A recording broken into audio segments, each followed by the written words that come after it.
वो हो गया जो कभी किसी ने सोचा नहीं था। रूस और यूक्रेन का युद्ध 1 साल 10 महीने और 1 हफ्ते से लगातार चल रहा है, लेकिन रूस ने कभी यूक्रेन पर इतना बड़ा हवाई हमला नहीं किया। आखिर क्यों नाराज हैं पुतिन? आखिर एक बार में करीब 160 मिसाइल यूक्रेन पर लॉन्च करने की वजह क्या है? साल 2024 के पहले आखिर यूक्रेन और रूस के बीच शांति की पहल को इतना बड़ा झटका कैसे लग गया है?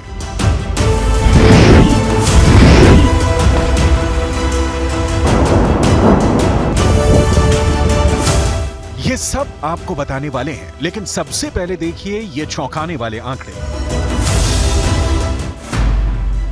दावा ये किया जा रहा है कि कुछ घंटे के अंदर ही रूस ने यूक्रेन की राजधानी कीव, खार्किव और आसपास के इलाकों पर 158 मिसाइलें दाग दी।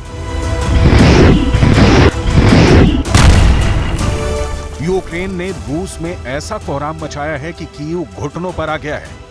सबसे पहले देखिए खार्किव की तस्वीरें। खार्किव के रेलवे स्टेशन पर ऐसा मिसाइल हमला हुआ कि पूरा रेलवे स्टेशन लगभग तबाह हो गया।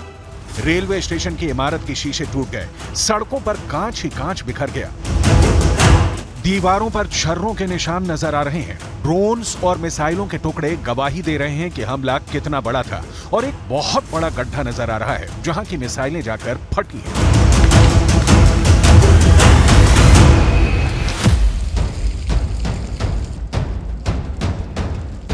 अब जरा ये तस्वीर देखिए जो बोयारका की है। बोयारका पर भी रूस ने बहुत जबरदस्त हमला किया है। यूक्रेन के लोग पूरे जलते हुए मकानों को बचाने की कोशिश कर रहे हैं। इस घर पर मिसाइल और ड्रोन से हमला हुआ है। बोयारका के हर घर के ऊपर दर्जनों ड्रोन्स और मिसाइल से हमला किया गया है। पूरे मकान के ढांचे से आग धधकती हुई नजर आ रही है। किचन पूरी तरह से बर्बाद हो चुका है।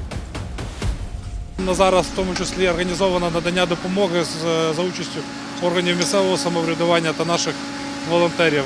Тривають аварійно-рятувальні операції щодо пошуку людей, в тому числі, які зникли поки що безвісти. Основне влучання – це в торговий центр, є влучання і прильот біля пологового будинку. Завдячуючи Богу, ніхто не постраждав, під час повітряної тривоги частина людей була евакуйована.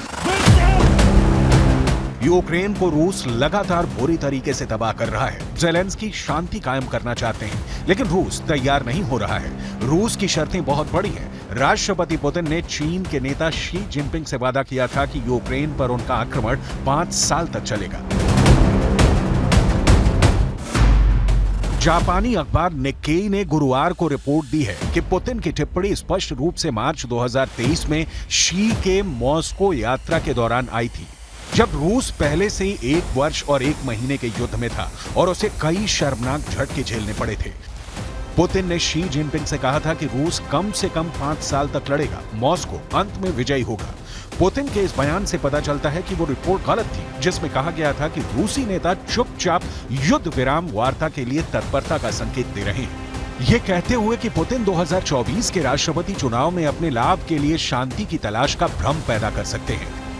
निक्केई की रिपोर्ट पर ना तो क्रेमलिन और ना ही बीजिंग ने कोई टिप्पणी की है, जिसे स्वतंत्र रूप से सत्यापित नहीं किया जा सका है। प्रकाशन के द्वारा शी को शायद पुतिन की 2023 की प्रतिज्ञा पर पूरी तरह भरोसा नहीं था, क्योंकि उन्होंने 24 फरवरी 2022 को यूक्रेन पर आक्रमण से पहले रूसी नेता के इरादों को गलत तरीके से आंका था। अब रूस के विदेश मंत्री ने भी कह दिया है कि शांति के लिए ज़ेलेंस्की के द्वारा दिए बयानों से पता चलता है कि उनका दिमाग बुरी कल्पनाओं से जूझ रहा है। Запад действительно сейчас меняет свою тактику.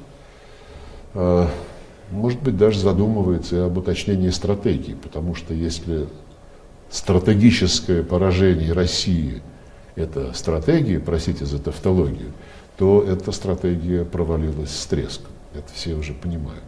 Начинаются какие-то заходы, нашептывания, а вот почему бы вам вот не встретиться с кем-то, кто там, в Европе где-то вот был бы готов поговорить.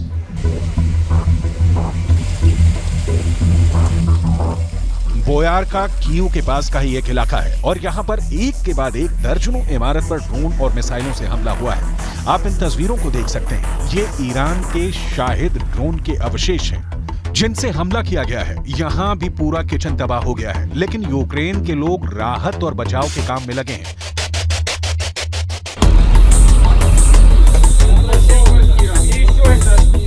रूस ने ओडेसा बंदरगाह पर भी बहुत ताकत से ताबड़तोड़ हमले किए हैं। इस हमले की वजह से बंदरगाह के शहर में रहने वाले तमाम लोगों की जान उस वक्त सूख गई जब रूस के हमले से यहां के लोग भागने लगे और ओडेसा बंदरगाह के शहर में रहने वाले लोगों की इमारत में धुआं ही धुआं घुस गया। लोगों को बचाने के लिए दर्जनों की संख्या में यूक्रेन के फायर फाइटर ऐसी इमारतों के अंदर घुस गए। В даний час на всіх місцях влучання ворожих ракет працюють підрозділи ДСНС. Розгорнуто пункт обігріву і пункт психологічної допомоги населенню. Сил та засобів на даний час хватає. नाइपर के गांव में भी रूस की सेना ने कोहराम मचा दिया है। यहां इमारतें जलती हुई नजर आ रही हैं और जंगलों में भी आग फैलती जा रही है। ये तस्वीर नाइपर की है।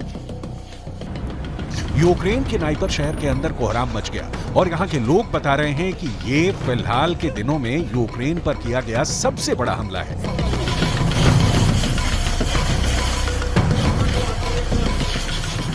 Одна людина загинула, 8 звернулися за медичною допомогою, одна потерпіла в достатньо складному стані. Є дуже багато руйнувань, тут поруч є будинки, практично 10 будинків зазнали руйнувань, деяких взагалі всі вікна повилітали, двері покрутило. Також наша школа комунальна, тут живого місця немає. रूस ने कीव पर इतना खतरनाक हमला इसलिए किया है क्योंकि यूक्रेन ने रूस के कब्जे वाले क्राइमिया के बंदरगाह शहर फियोदोसिया पर रात भर हवाई हमले किए थे। यूक्रेन के इस हमले में लोगों की जान गई है। इतना ही नहीं, नोवोचेकर्स नामक एक बड़े लैंडिंग जहाज को भी यूक्रेन ने हमला करके भारी नुकसान पहुंचाया है। लैंडिंग जहाज नोवोचेकर्स 40 साल से रूस की सेवा में था। नोवोचेकर्स को पोलैंड में बनाया गया था। ये टैंक समेत कई तरह के बख्तरबंद वाहनों को ले जा सकता है।